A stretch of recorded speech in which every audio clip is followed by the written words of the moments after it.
용인 경전철 사업과 관련해 주민들이 제기한 소송이 10여 년 만에 결실을 받습니다. 법원이 사업을 추진할 당시 과실이 있다고 보고 전 시장 등에게 200억 원의 손해배상을 청구하라고 판결했는데요. 소송을 진행했던 주민들은 무분별한 민자 사업에 경종을 울린 사건이라며 반기고 있고 용인시는 고심에 빠졌습니다. 김효승 기자의 보도입니다. 용인 경전철의 졸속 개통에 반대한다. 반대한다. 반대한다. 반대한다.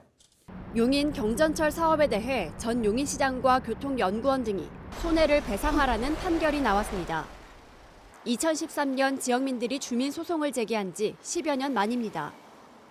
법원은 손해배상 청구 주민소송 파기환송심에서 원고 일부 승소로 주민손을 들어줬습니다.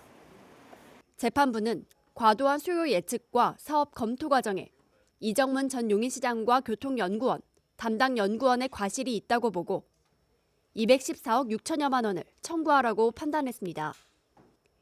지자체가 시행한 민간 투자 사업에 대해 주민소송으로 승소한 건 2005년 제도 도입 이후 처음입니다. 굉장히 의미 있다고 생각하고요. 앞으로 용인시뿐만 아니라 대한민국에 있는 지자체들이 시민 세금을 가지고 무분별하게 또 터무니없이 잘못된 수요 예측을 가지고 민자 사업 또 민투 사업 또는 대규모 사업을 추진하는 데 있어서는 좀 일종의 브레이크를 좀 거는 그런 판결이 아닌가. 그동안 경전철의 하루 이용객이 연구원의 예측에 미치지 못하면서 수입을 보장해야 하는 용인시는 재정난 등 어려움을 겪어왔습니다.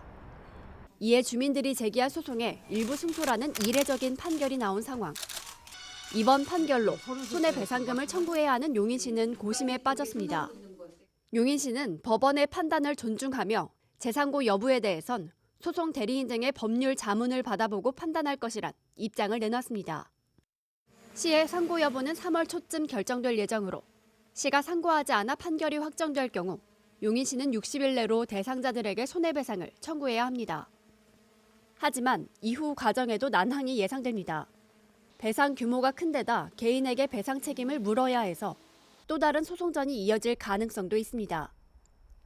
10여 년의 소송전 끝에 지자체의 무분별한 민간 투자 사업에 경종을 울린 용인 경전철 주민소송.